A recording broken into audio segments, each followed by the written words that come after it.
wazi tokayo kwa mzee mkoa wa Ziwa Lieni na kusalim salam na kualika moja kwa moja kwenye kipindi cha Viwanjani. Kipindi maridhawa kabisa ambacho huwa kinaangazia taarifa mbalimbali za kimichezo zilizosheheni na kushika hatamu kunako viunga na madimba mbalimbali ya kimichezo. Yumkini hujambo na mzima wa afya tele, na iwapo afya imekuwa shakani, binafsi na kuombea kwa Jalali uweze kurejelea uzimani. Karibu sana. Machache kati ya mengi ambayo tutakwenda kuyatazama hii leo ni pamoja na muendelezo wa ligi kuu ya NBC Tanzania Bara, ambapo jana wanakaweka Pamba Jiji wakilazimishwa sare ya 2-2 dhidi ya matajiri wa jiji la Dar es Salaam, timu ya Azam FC. Mchezo mwingine ulikuwa ni kwa wakulima wa Alizeti Singida Black Stars ambao walikuwa nyumbani dhidi ya wagosi wa Ndima Coastal Union ya Tanga na kuchomoza na ushindi na kuondoka na alama zote 3 kibindoni. Mbali na hapo pia tutakwenda kuitazama taarifa kuhusiana na wagonga nyundo Mbeya City kushuka dimbani hii leo dhidi ya Fountain Gate na ni kumfunga paka kengele. Timu zote mbili zitatualika kuweza kuijua na kuitambua asili ya sifuri. Tutaiangaza Afrika kwenye joto la Afrika kufahamu nini ambacho kinazungumzwa kwenye soka la Afrika, lakini michezo mbalimbali barani Afrika kabla ya kuvuma kwenye rubaa za kimataifa, kuitazama dunia imeamka na nini asubuhi hii kwenye ulimwengu wa michezo, bila kusahau taarifa ambazo zitakuwa zinaingia papo, nasi tutajitahidi kwa chata na tamwa kuona tunazisogeza kwako ili uweze kuhabarika na kuburudika kwa kile ambacho dawati la Viwanjani hii leo tumekuandalia. Unayo nafasi pia kulipia kisimbuzi chako sasa kwa ajili ya kwenda kushuhudia michezo mbalimbali ya ligi kuu ya NBC Tanzania Bara, bila kusahau vipindi maridhawa kabisa ambavyo vimekuwa vikianzia hapa kabla ya kusambaa na kutandawa ulimwenguni kote. Kwa sasa ni waalike wachambuzi ambao wamepata nafasi ya kuketi na mtangazaji kinara, nikianza na Philip Mkini. Yuko hapa. Habari za asubuhi mzee wangu? Safi kaka, mambo. Uko vizuri? Uko fresh bwana. Uko sawa sawa? Safi kabisa. Vipi Kiarabu kinapanda kidogo? Nimesahau. Nonga vipi? Ningeshangaa Philip na Kiarabu. Vitu vyake. Huyu amekaa sana Uarabuni na zungumza vizuri sana Kiarabu. Ukikaa naye vizuri, ukimtekenya vizuri, ukiona azungumza kuna mtu anacheka. Ukimchokoza vizuri, ukiona azungumza kuna mtu anacheka, unajua unamlishia maneno. Kakaangu ongea Kiarabu. Philip anakubishia. Wewe Kiarabu unajua? Mimi najua. Ongea kidogo sasa. Kiarabu. Kiarabu? Nakitafuta. Kiarabu. Basi ndio hivyo. Muoneshe maana yake ndio. Inatosha. Uniendelee. Walikuja watu wa kutoka Afrika Kusini kule, akatupiga neno la asante. Akilirudia tena lile neno. Lirudia lile neno kaka. Unaweka nini? Wewe lirudia kwanza. Unaweka nini? Maana sina unaweka nini? Siki chochote, rudia lile neno. Uwezi. Naweza kaka. Sabona kakuru. Bwana, hawa ni wachambuzi wangu wa zamu ambao niko nao hii leo. Ninaye Idi Nonga, moja kati ya wachambuzi chipukizi ambao kwa hakika amekuwa akitikisa ulimwengu wa wachambuzi Tanzania na nje ya mipaka ya Tanzania. Lakini Philip naye ni miongoni mwa wachambuzi hodari kwa hakika. Unao nafasi pia kutembelea kwenye kurasa za mitandao ya kijamii, anzia ukurasa wetu mama wa Azam Sports kwenye Instagram pale kushuhudia matukio kadha ikiwemo highlights za mechi mbalimbali, bila kusahau ratiba za vipindi mbalimbali. Utaenda mbali zaidi pia utashuhudia mambo kadha wa kadha ambayo tunakuwa tumekuwekea pale. Kama ulipitwa, una nafasi ya kwenda huko na kushuhudia hata magoli ambayo yamefungwa katika michezo mbalimbali, ligi mbalimbali, tukianzia nyumbani Dar es Salaam Tanzania, lakini pia ligi kuu ya visiwani Zanzibar. Usisahau pia ligi kuu ya Nairobi pale Kenya.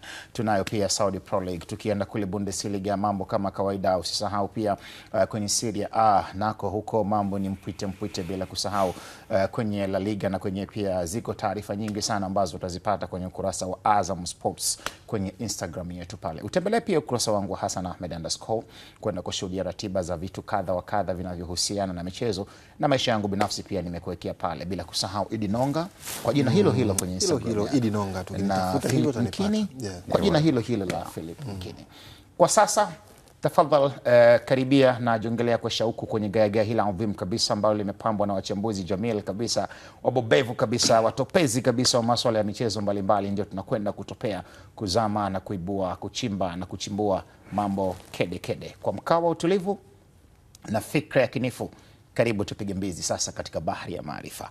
Kwa kuanzia moja kwa moja tunaanzia kwenye ligi kuu ya NBC Tanzania Bara. Mwendelezo wa ligi kuu ya NBC Tanzania Bara, jana tumeshuhudia michezo miwili ikichezwa katika viwanja viwili tofauti hapa nchini, na muda wa mchezo ulikuwa ni muda mmoja, ambapo wanakawekamo wana TP Linda, timu ya Pamba Jiji FC walikuwa nyumbani katika uwanja wao wa CCM Kirumba jijini Mwanza, wakiwaalika matajiri wa jiji la Dar es Salaam, timu ya Azam FC, na mpaka dakika 90 zinakwenda kumalizika tumeshuhudia sare ya magoli 2-2. Pamba Jiji wao ndio walikuwa wa kwanza kabisa kupata goli la kuongoza, na Azam baadaye wakaja wakasawadhisha magoli yote mawili na kufanya mchezo huo na kwenda kumalizika ndani ya dakika 90, tukishuhudia mabao 4 yakifungwa, 2 yakiingia upande wa Azam na 2 yakiingia kwa upande wa wanakaweka Pamba Jiji.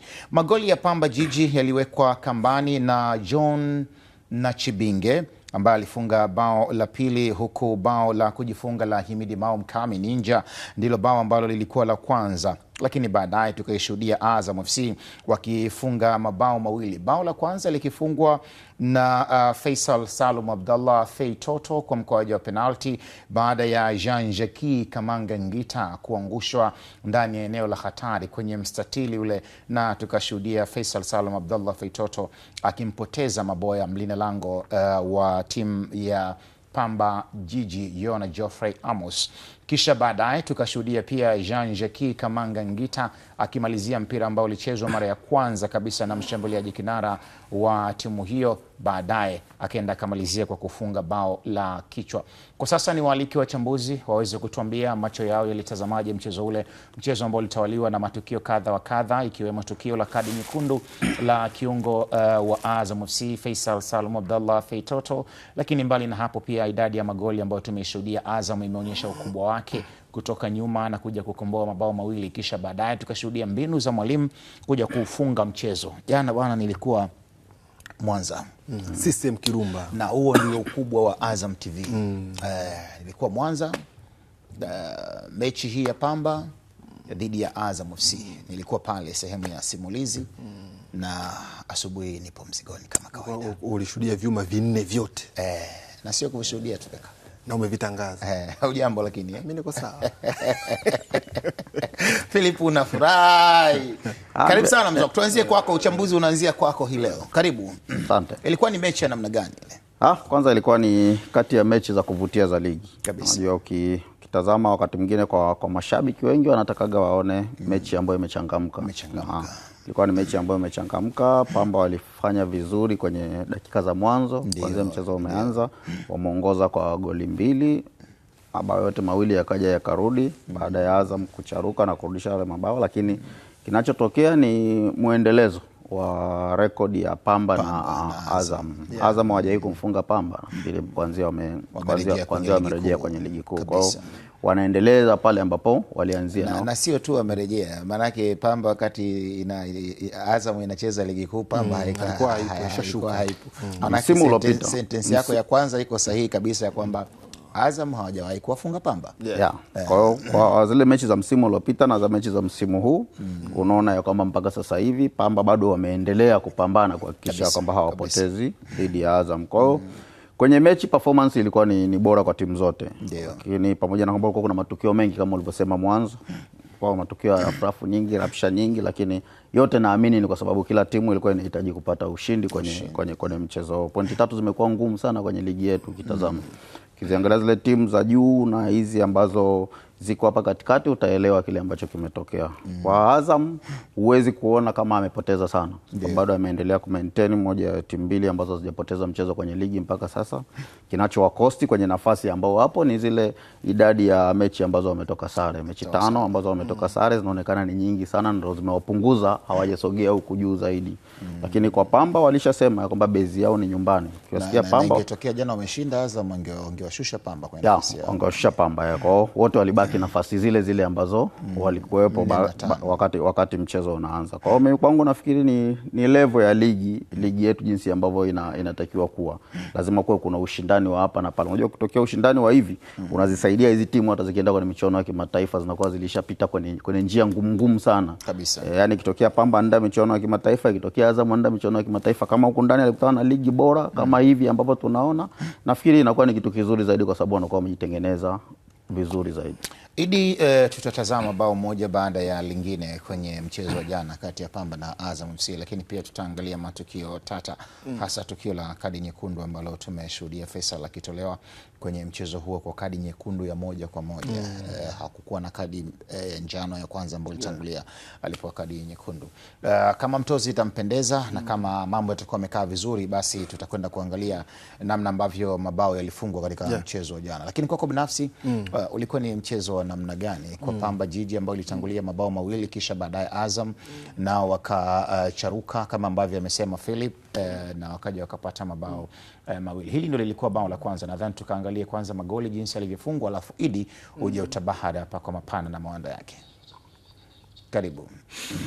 Sawa, ukitazama aina ya bao ambalo lilifungwa, kwanza ilikuwa ni plan. Kama umemtazama Francis Baraza kati anaandaa kikosi chake, alikuwa anajua Azam ili waweze kuwa hatari zaidi, basi wanapaswa kuanza mashambulizi yao, ama kuanza kuandaa mashambulizi wakiwa taratibu. Waanza kina Fuentes Mendoza, waje kina Kaminko, wakina Himid Mao ambao jana alicheza chini kidogo, wa progress waanzie hapo mpaka imkuto kwa Faisal. Lakini Francis Baraza ambacho amekifanya jana, alikuwa anahitaji mtu ambaye anaweza kumsababishia matukio mengi ambayo yakazalisha mipira mingi ya kutenga, na faida kubwa ndio hii ambayo jana alikuwa ni Hassan Kabairo tu. Kevin Nation alikuwa anacheza chini zaidi, na Hassan Kabairo tajiri ndiye ambaye aliyekuwa juu. Wengi tumemzoea akicheza kwenye upande huu wa kulia ambapo amecheza Kenneth Kunambi KK, lakini Kabairo aliyekuwa kwenye eneo hilo akiwa ni sehemu ya kuvuruga mipango mingi ambayo Azam walikuwa wanaifanya. Mara nyingi alimlazimisha hata Pascal Msindo, wanasema mtu ambaye ana invest anaingia kwenye maeneo haya katikati ili aweze kuongeza numbers. Lakini kubwa zaidi, Francis Baraza alikuwa anahitaji hiki ambacho kimepatikana hapa, fouls nyingi zipatikane ili aweze kuweka kwenye mipira ya kutenga. Hii ikapatikana, ukapigwa mpira mrefu ambao ulikuwa unaonekana kama hauna madhara makubwa ambao umepigwa, lakini mtu ambaye ameunod mpira kwenye upande wa mwisho kabisa wa nani ambaye atakuwa ni Matthew Tegis, nadhani yule ambaye amepiga ule mpira ni David Mwasa, yule ni Mwasa yule ambaye ni Peter Lwasa ambaye amepiga ule mpira ukarudi Himid. Sikujua alikuwa anafikiria nini ile eneo, labda alijua yuko karibu na posti au toe mpira nje, yani alijua labda Shimanula yuko karibu amrushie ule mpira. Nadhani sikumuelewa Himidi kwake alikuwa anawaza nini, lakini labda ambapo tunaweza nikamuelewa, mpira ulikuwa kwa kasi, lakini labda angeupiga ungepoteza mwelekeo zaidi, lakini kwa bahati mbaya alikuwa yuko karibu zaidi na goli, na Manula tayari alienda na move ambao umepiga ule mpira kwenda kwa Peter Lwasa ambaye alienda kuibia, labda angecheza mpira, lakini alivyojirudi akarejea akasema akae kwenye umbo lake halisia kwamba mpira ukija ni ucheze hapa. Kwa bahati mbaya imekuwa iko hivyo, na mtu ambaye mpira ulikuja kwa kasi kwa Himid alisema nitaunodi nitautoa, kwa bahati mbaya umemgusa na umeingia goli. Kwa ni bao ambalo hata Pamba wenyewe ukiwazungumzia kwamba walikuwa wanahitaji ifungwe bao aina hiyo, walikuwa hawezi kuzungumzia hiyo, lakini faida kubwa ambayo walimu wanasisitiza, ama kaida ya michezo ambayo inachezwa, ndio maana unakuta mlinzi wa kushoto ama wa kulia ama kiungo yote ule atapiga mpira ndani ya sita, anajua pale kuna mambo mengi ambayo yanatokea, aidha wao hawajajiandaa kwenye mashambulizi, lakini huenda kikatokea ambacho kwa Himidi kimemkuta hivyo. Walikuwa wanashambulia, walikuwa wanaupo kwenye harakati za mpira za kuokoa, lakini kwa bahati mbaya Himidi ikampata hiyo na Pamba wakafaidika kwenye eneo hilo. Lakini bado utasifu Pamba ambacho wamekifanya, lakini pia utamsifu zaidi Peter Lwasa ambaye alikuwa kwenye upande ule ambao mpira aliupiga. Wengi kwa mchezaji wa kawaida ambaye anaamini anaweza kufunga ile yengo, labda mpira ungetoka kwenye V ya mbali kabisa, lakini alipiga kwenye V ambao alikuwa anajua labda Matthew Tegis Mumanya angewepo kwenye ile eneo, lakini wachezaji wengi wa Pamba walikuwa wanashambulia sana kwenye eneo la sita la Azam, wakafaidika eneo hilo ambalo Himid akajifunga, likawa ni bao la faida kwa Pamba. Uchambuzi wa kina kabisa ambao tunaupata kutoka kwa Idi Nonga. Baada ya hapo tukashuhudia mabadiliko ambayo yalifanyika. Kocha Francis Ocheng Baraza alifanya mabadiliko na tukamwona John Ben Achibinge akaingia. Na John Ben Achibinge wakati anaingia tukashuhudia mpira wake wa pili kama sio watatu. Unamkuta anakwenda kufunga moja kati ya mabao mazuri sana. Defense line ya Azam ilipaswa kufanya nini zaidi ya kile ambacho walikifanya pengine Philip Mkini, kwa namna ambavyo bao la pili limefungwa la Pamba Jiji? Ukiwatazama kwanza unaona kwenye aina ya timu kama Pamba unapocheza na Azam, mara nyingi ni aina ya timu ambazo ukishapata goli moja unawaza kulilinda ile goli moja ambalo unalo, sababu unaamini ya kwamba target ya kwanza imeshatimia. Lakini uliwaona Pamba pamoja na kwamba walipata goli moja, bado waliamini ya kwamba wana nafasi ya kupata mabao mengi zaidi. Kwa nini ilitokea hivyo?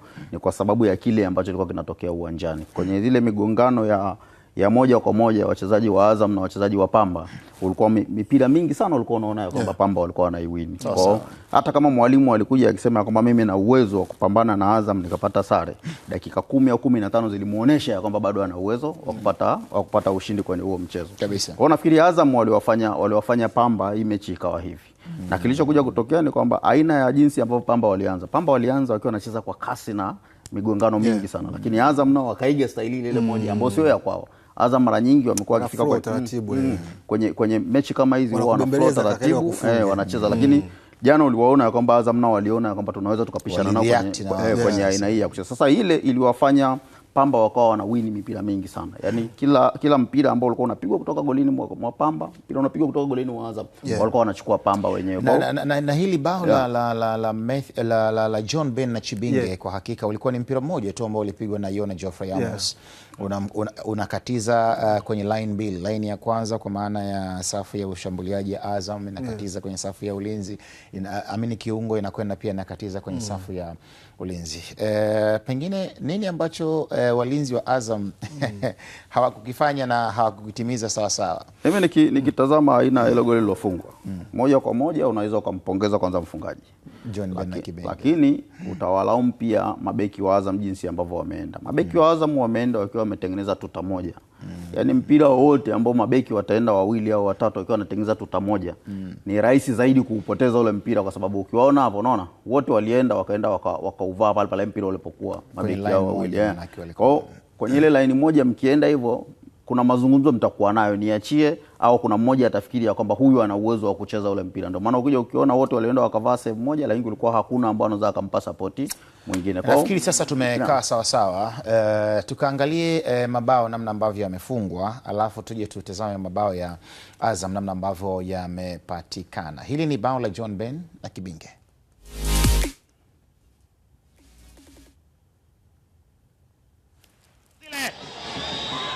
Jiji wanaandika bao la pili. John Ben na Chibinge.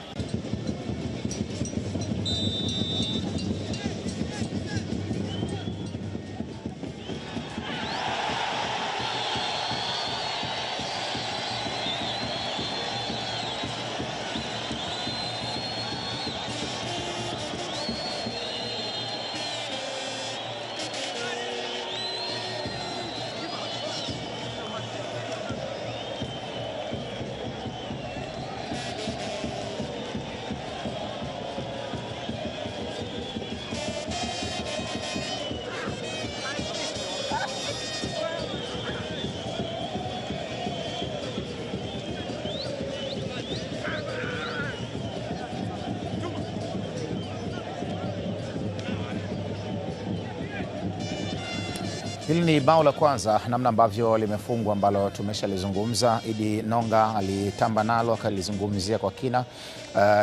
Amini Himidi Mao Mkami alikwenda kujifunga kwenye bao hili. Na utaona alikuwa amedhamiria kabisa alikuwa naamini Aish. Mimi nilikuwa nahisi alikuwa anataka kumpa goalkeeper. Kwa mazingira unajua ni angalia vizuri. Alitaka amsogezea kiamini kwamba ule mpira hautakuwa na kasi. Aish anataka kumpa Aish. Hilo ndio bao la kwanza. Na bao la pili pia tumelitazama Idi Nonga, na kwa sasa tuangalie mabao ya Azam, kwa sababu ukiangalia Pamba Jiji walitangulia mabao 2-0. Azam ikawalazimu sasa kocha kufanya mabadiliko. Nikaona anaingia Jephte Kitambala Bola, lakini baadaye pia akaingia Mzee Hassan Mzee. Baadaye tukaona pia mabadiliko ya Ashraf Kibeku kuingia kwenye eneo hilo. Na hii ndio athari ya Jephte Kitambala Bola. Alipoingia tu akapiga kichwa mpira wa kwanza, Yona Geoffrey Amos akaucheza, lakini Jean Jacques Kamanga Ngita akaja akamalizia mpira ule wa pili. Karibu sana. Mimi mara baada ya Pamba kuongoza mabao 2, kama ulikuwa unafuatilia vizuri kwenye details, ulikuwa ni mchezo wa kimbinu zaidi, ambapo Pamba walikuwa na back 3 yao kwa naicheza kule nyuma. Alikuwepo Abdul Majid Mangalo, alikuwepo wana backline yao nani James Mwashinga pamoja na Kenneth Kunambi KK walikuwa na hiyo backline yao, lakini kwenye upande wa juu ambapo walikuwa na walinzi watano baadaye kwa wanazuia, kushoto alikuwepo Ibrahim Abraham, lakini huko kulia ndio huyo alikuwepo Kenneth Kunambi ambapo wakati wanazuia walikuwa na wachezaji zaidi ya watano akiwa anaongezeka Kabailo Hassan. Kwa hiyo kwenye eneo hilo akiwepo Jeki Ngita, mara nyingi uko unamuona anatoka kwenye eneo la ushambuliaji ambao eneo la ulinzi la Pamba, alikuwa anarudi chini zaidi kucheza pamoja na kina Faisal ambao mara nyingi Kibailo alikuwa ana eneo kubwa sana kuzuia hayo maeneo. Kwa hiyo Ngita wakati mpira mara nyingi kwa inaenda Azam iliwapasa watoke wote wao, wakina Nado, wakina Zidane Sereri waende kusapoti mashambulizi. Kitu mtego ambao mara nyingi Pamba walikuwa kwenye comfort zone yao kwenye eneo hilo, lakini mara baada kuingia Jefte Kitambala Bora tayari alikuwa ameshawakibize walinzi wa Pamba, kwa sababu una Kitambala lakini pia una Ngita ambapo unakuwa na matazamo mengi zaidi kwa kina Mangalo pamoja na James Mwashinga alopiga Kitambala piga kichwa kama kapiga na mguu.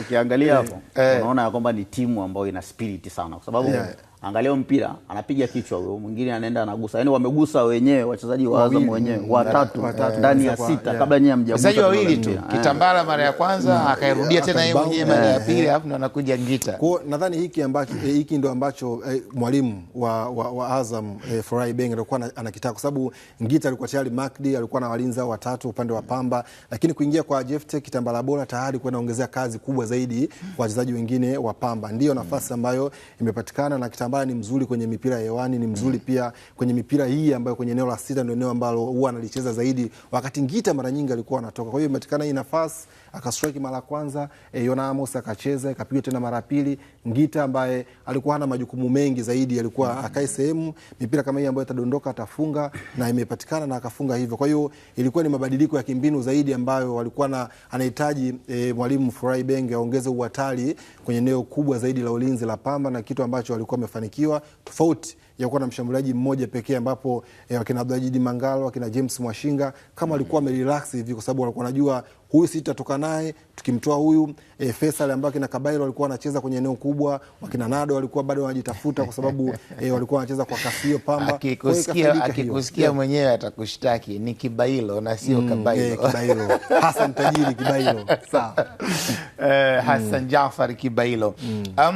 Kuna namna umezungumza Idi Nonga na ukasema ulikuwa ni mchezo wa kimbinu sana. Ngoja tumsikie Philip kwanza, baada ya Azam kufunga bao la kwanza, kisha baadaye tukaona mkwaju wa penalti ambaye alikwatuliwa Jean-Jacques Kamanga Ngita kwenye eneo la hatari. Tuzungumzie kwanza tukio hilo kabla kwenda kutazama bao la Faisal Salum Abdallah Feitoto na tukio la kadi nyekundu. Ilistahili kwa penalti? Namna ambavyo amekwatuliwa? Kwa mimi nilivyoona kulikuwa hakuna ubishi wote.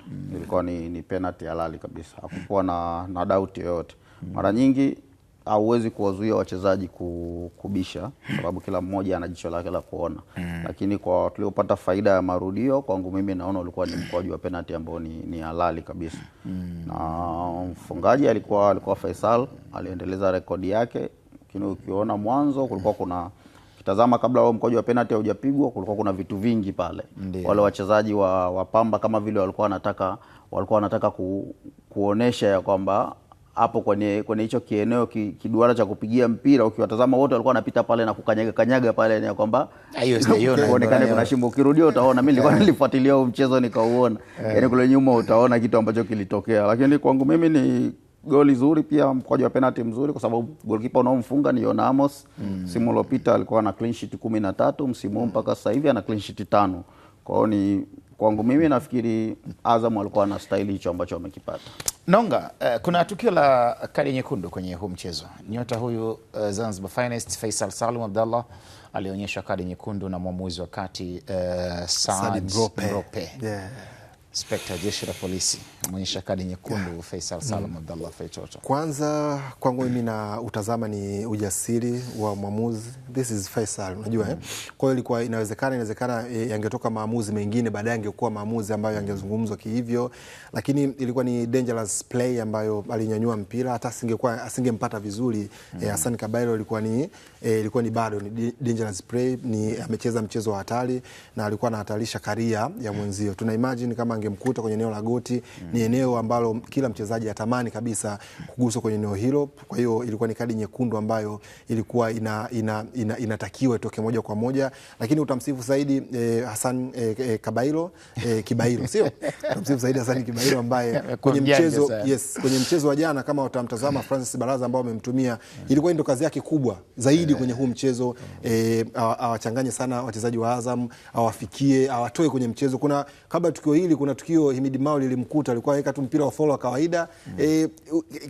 Kibailo alikuwa Kibailo alikuwa leo endelea nayo tutamwona baadaye. Yes, alikuwa anaugusa ule mpira. Kwa hiyo lengo kubwa lilikuwa ni lengo hilo la kuweza kuwatoa Azam mchezoni. Kwa hiyo mwalimu ilikuwa ni silaha yake nyingine ya kimya ambayo nadhani Furahi Benga kustukia hiyo, lakini pia hata wachezaji nyota mbalimbali wa Azam, na alikuwa na target kwenye wachezaji muhimu, kwa sababu anajua Himid ndo muhimili kwenye eneo la ulinzi la Azam. Kwa hiyo labda angemtoa kwenye mchezo, lakini Himid ni mtu ambaye ndo shughuli zake hizi huwa anazifanya. Kwa hiyo ilikuwa ni jambo la kawaida kwake kuweza kuhimili hiyo pressure, na baadaye ikafanikiwa kwake kumtoa. Lakini kwa Faisal ni mtu ambaye kwenye huu mchezo yani kwenye hizi mechi nyingi za Azam, Faisal hata huko ambapo ametoka ni mtu ambaye mara nyingi wanaamua michezo. Kwa hiyo wakati mambo yake huwa yamuendee vizuri, wachezaji ambao muda ukiwa unaenda huwa wana react haraka. Huu mpira ambao ama dhambi ambao ameyafanya, mpira ambao aliutuliza, alikuwa anaondoka, mtu ambaye pia amekuja kwenye tukio ni huyu ambaye alikuwa anatumika kwenye hii mission muhimu sana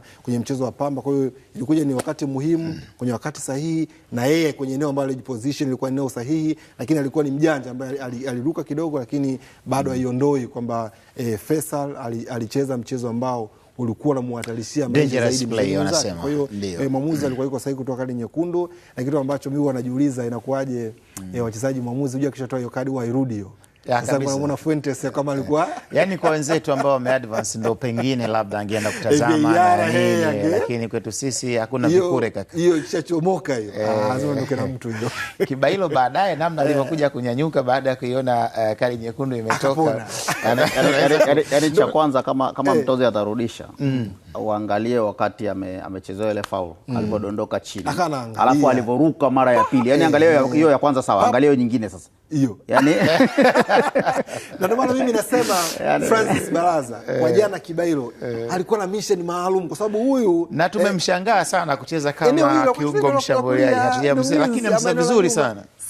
Alikuwa na performance na amebeba maono ya mwalimu, kwa sababu kama Azam utawafuatilia kwenye michezo yao mingi ili waweze kukudhuru, wanacheza hivi taratibu, yani ni taratibu, wanakubembeleza, hawatenda kwenye sita. Faisal atapiga mpira mwisho kwa Jefte Kitambala bora, lakini Kibailo jana alikuwa kazi yake ni hiyo tu. Naftali alikuwa anacheza kwenye mstari wa chini zaidi, ulikuwa muone kama alikuwa na matukio ya kwenda mbele zaidi. Kwa hiyo Kibailo jana anambia bwana, wewe shughuli yako tu, yani tuzungukia Kelvin Nash Naftali wakati Kibailo anafanya hata kabla faulu yenyewe ya nani. Kwa hiyo ilikuwa ni silaha muhimu ambayo Furahi Benge nadhani kwenye nani yake alikuwa amemsukia mwalimu Francis Baraza kipi ambacho alikuwa anakitafuta kwenye hii mechi. Ukiwatazama hawa nani Pamba kuanzia mwanzo, utahisi kuna kitu kama hicho walikuwa wanakitarajia kwenye hii mechi, au walikuwa wanakitafuta. Kwa sababu kila tukio ambalo lilikuwa linafanyika, yani kila tukio ambalo lilikuwa linafanyika la mchezaji wa Azam, walikuwa wanaenda kumzonga mwamuzi, kumuhimiza kuhusiana na kadi. Kwa inawezekana hapa kama ni mission ambayo wenyewe walikubaliana kwamba bana itakuja kutoka kadi nyekundu, tupambane itoke kadi nyekundu, basi mission yao ilitimia. Lakini kwa ujumla, pamoja na hiyo faulu alocheza Fei, sijui nini kimemkuta, kwa sababu mimi kwangu sio mchezaji ambao ana historia sana ya matukio haya. Sasa hivi amebadilika, zamani alikuwa inawezekana ilikuwa sana. Kwenye timu iliyotoka Yanga alikuwa anacheza chini, unajua maana mzungumzia, kwa sababu hata Yanga ukimhesabia kweli alikuwa anapata kadi, lakini sio kwa matukio ya hatari kama haya. Unaona, Fei alikuwa anaweza kupata kadi kweli, lakini sio kwa matukio kama haya. Mimi nafikiri kitu kikubwa kwa Fei sasa hivi kwenye level yake, tukubaliane tu kabisa, level ya Fei ni kubwa sana kwetu. Ukizungumza kwenye wachezaji wale ambao yani kwetu tunaweza tukawataja, ukiwaweka wachezaji 5 bora nchini, Fei atakuwa mmoja wapo. Na ndiyo mchezaji ambaye kila dirisha la usajili linapokuja amekuwa anaingia kwenye headlines, anazungumzwa sana. Kwa hiyo nafikiri mimi kwangu ni mwalimu sasa. Yani mwalimu wake ni wakati mwingine wa kumuita na kuzungumza naye, kwa sababu hii hapa itamfanya atakosa mechi 2. Baada ya tukio hili kuna swali kubwa sana kuelekea kwenye Dar es Salaam Derby nafikiri. Nafikiri katikati ana mechi 2 ambazo kuna mechi ya CRDB ya Prisons, hapana mechi ya Dodoma. Mechi ya Dodoma ya kwanza. Kwa maana yake akizikosa hizo na mechi ya CRDB maana yake inaingia huko. Kwa hiyo yeye mechi ya Dar es Salaam Derby atakuwa salama. Itakuwa salama. Sababu hii sio faulu ya kuongezewa adhabu. Ilikuwa zile za umepiga kiwiko, umepiga baadaye utaenda kule kwenye kamati zile za kuongezewa adhabu. Ila Kibailo amefanikiwa sana. Ndio maana nakwambia kwenye hakumgusa. Yani mwalimu ilikuwa ni silaha yake ya kuwachanganya Azam tu. Jana ni Kibailo alikuwa na kazi hiyo tu. Yani ilikuwa ni kazi yake hiyo, anaenda sehemu na challenge na alimchukua Faisal. Kama kwa muda mwingi kama ulikuwa unaifuatilia trend ya hii match, kuna Himidi ambaye kwangu nilikuwa namuona kama senior, na yeye ndio vitu hivyo, yani ndio sehemu zake sababu anacheza hiyo namba. Kwa hiyo ilikuwa ni rahisi kwa Himidi. Kuna Himidi alikuwa anafanya kuna kitu Nonga ulikizungumza ukasema ni mechi ya kiufundi zaidi. Hebu tumpe faida leo mtazamaji, akiondoka aondoke na kitu kikubwa sana kwenye hiki ambacho nakizungumza. Aliingia Jefte Kitambala Bola lakini baadaye akatolewa. Jean-Jacques Kamanga Ngita naye baadaye akatolewa. Akaingia Mzee Hassan Mzee ambaye alikuwa ni kiungo mshambuliaji ambaye anatokea pembeni. Mwalimu alikuwa anafikiria nini Jean Florai Ibenge? Kwanza timu ambayo ilikuwa tayari sharuhusu mabao 2, baadaye akamuingiza Kitambala. Kile ambacho amekifanya nadhani ndio ilikuwa ni plan ya mwalimu aweze kwenda kuadd hatari zaidi, kwa maana threat kwa upande wa Pamba ambao nilizungumza mwanzoni, alikuwa anacheza Jean Ngita peke yake. Kwa hiyo wakina Abdul Majid Mangalo, wakina James Mwashinga pamoja na Kenneth Kunambi KK na Naftal Nation ambaye kwa anarudi chini, ilikuwa ni rahisi hiyo kwa sababu kuna maki mtu mmoja, na Azam jana walikuwa na huo umbali kwa sababu mpaka mpira umfikie Faisal katikati, Himidi pamoja na James Akaminko walikuwa wanacheza chini zaidi kwa sababu ya huyu Kibailo ambaye alikuwa namtaja hapa, alikuwa amefanikiwa zaidi jana. Mwalimu wa Pamba walikuwa wanacheza sana fiziki, walikuwa wanafikia, na Azam ili waweze kuwa hatari ndio hiyo lazima wa progress taratibu ili waweze kuwa na uhatari. Kwa hiyo walifanikiwa kwenye eneo hilo. Kwa hiyo mara baada ya kuingia Kitambala aka add eneo la uhatari kule mbele, na mwalimu akafanikiwa kupata mabao 2, and then inatoka straight red card.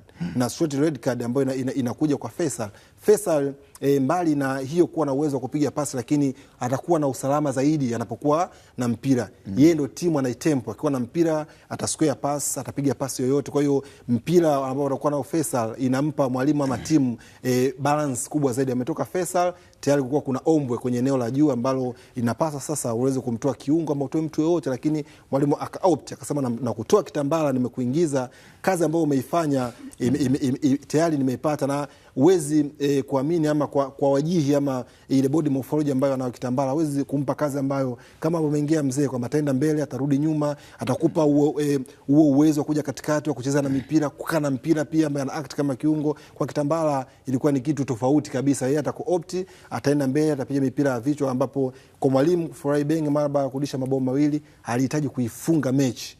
Amesema hii alama 1 ya wakati nimekuja msimu uliopita nilipoteza, niangusha alama 3 hapa. Kwa hiyo nimerudisha mabao 2, mechi tayari nimeichukua ili kuriski, wakati hawa wana wachezaji tayari wote wametimia. Na kunamuona Baraza kipindi hiko tayari wakina Kamara kwa anaingia, washambuliaji wakina na Kibinge kwa tayari wameingia, na wachezaji wengine ambao walikuwa na mentality ya kushambulia. Mwalimu anakuwa anawatoa, alimtoa Sia kwenye eneo la kiungo, alikuwa anaingiza wachezaji ambao wanahitaji washambulie zaidi. Kwa hiyo Ibenge alisema yes, sasa hivi timu nataka niifunge, niondoke na hii alama 1. Kwa hiyo kuingia wakina Mzee na alifanikiwa. Nimeona pia baadaye akaingia Talib Nur. Sasa alikuwa anajiuliza Talib Nur anacheza eneo la mlinzi wa kati. Yoro Mamadou Diaby yupo eneo la katikati, kwa maana ya mlinzi wa katikati, pamoja na Jason Fuentes Mendoza. Na jana nilikuwa namtazama Jason Fuentes Mendoza, anaonekana kama anakosa match fitness. Yes, na nadhani iko ambacho umekizungumza. Mbona sijui mpaka alikuwa nikahisi labda ameongezeka, ile weight imeongezeka jinsi alivyokuwa anacheza. Sio kiwango chake sasa. Muda mwingi sana alikuwa anachuchumaa. Unamuona kama vile Aiza aliingia akiwa na majeraha au hayuko fiti kama ulivyosema. Lakini amezungumzia Idi hapa jambo moja. Alichokifanya Ibenge ndio hicho ambacho Idi amemaliza. Kwamba mechi ambayo tayari unaona kabisa hii ni dakika ya 62 na pungufu mchezaji mmoja.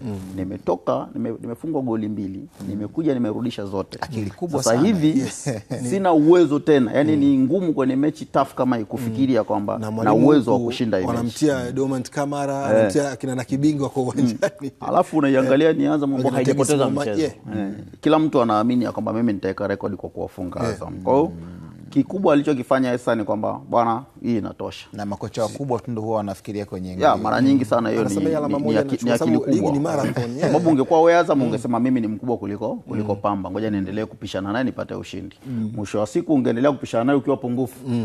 Ungepoteza mchezo. Kwa hiyo pointi moja nafikiri kwake alipotoka baada ya mechi kumalizika aliona kwamba ameshatimiza lengo lake alilokuwa anataka. Na pengine mashabiki na wapenzi wa Azam baadaye ndo akaja akamuelewa kumbe mwalimu lengo lake lilikuwa ni kufunga mchezo na kumaliza kuondoka na hiyo alama moja muhimu. Kumbukumbu pia alishawahi kupoteza katika mchezo wake wa mwisho wakikutana hapo kwenye uwanja huu na nyumbani walilazimishwa ilikuwa suluhu bila kufungana. Na Pamba base yao nzuri sana nyumbani. Ni hapa nyumbani. Yani Pamba unakumbuka msimu uliopita mechi yao na Simba. Bonge moja la mechi ilikuwa mechi nzuri sana, pamoja na kwamba huku walikuja kupoteza nafikiri goli 5. Lakini pale kwao Simba alishinda goli 1 lakini mechi ilikuwa ni shughuli sana. Sawa. Nikaona pia mabadiliko kabla ya kumalizia hapo kwenye huu mchezo nilisema ngoja nifanye utafiti kidogo nirudi nyuma. Unajua Azam niliwaelewa wakati walipokuwa na struggle. Kitazama mechi ambayo walicheza na Wydad kwenye eneo la pitch ambao walitumia, kuna mechi nyingi walicheza wako nyumbani hapo unajua. Cheza na Mtibwa, kucheza na Fountain, uwanja wa KMC na nadhani ama nafikiria na uwanja wa Azam Complex kuna mfanano sana kwenye kapeti ya kucheza. Ukibadilisha hiyo ukapeleka kwenye uwanja wa CCM Kirumba na ina style ambayo Azam alikuwa anacheza aliwapa shida mno mpaka kuizoea baadaye. Lakini mwalimu pia aliutumia. Azam wana uwanja pia nyasi asili wanao kule nyuma. Mara nyingi sana wanapokuwa wanaenda kwenye mechi za namna hii aghlabu huwa unaona wanatumia ule uwanja wao wa nyuma ambao ni uwanja wenye nyasi asilia. Pengine ilikuwa ni matokeo ya sehemu ya mechi ya mpira wa miguu na Azam wanapaswa kujisifu kwa hiki ambacho kimejitokeza, kwa sababu unacheza ukiwa pungufu na tulimuona kocha Francis Baraza alishaukamata mchezo kwa hakika. Yani kusema kweli mabeki wa Azam walijitahidi mno, walifanya kila ambacho kocha alihitaji kuona timu yake inafanya. Lakini kikubwa somo ambalo tunaondoka nalo ni kwamba kuna utofauti wa makocha wengi sana ambao walipita Azam na huyu Jean Florent Ibenge, kile ambacho amekuwa kikifanya kwa hakika ameonyesha utofauti mkubwa sana. Angalia kwenye mabadiliko ya kikosi chake ambao amekuwa akiyafanya. Leo golini kuna siku utamuona Zuberi Masudi Foba, wala huna wasiwasi. Kuna siku unamuona Aishi Salum Manula, hakuna shaka yoyote, na kadhalika maeneo mengine ambayo wamekuwa wakifanya mabadiliko. Hapo kuna Lami Elias Lawi hajacheza kwenye hii mechi. Upati wasiwasi. Kuna mechi Ibenge anakupa vijana 5 wako ndani mpaka mnaanza kuulizana huyu naye katoka wapi, mbona hatujawahi kumuona. Hiyo mechi ilianza hapo ambao Kitambala unasema aliingia, ina maana alianza mtu mwingine, yani alianza Ngita peke yake kama hata mechi iliyopita alikuwa na cost ambao kwenye mechi ya kawaida ungeweza kusema mbona mwanzisha Ngita asingemwanzisha Kitambala, lakini zote nafikiri ni plani zake za na utaona Ngita amefikisha record sasa hivi ya magoli 4 kwenye ligi kuu. Faisal akiwa ni sawa sawa na Idi Suleiman Ali Dinalo kufunga magoli 5.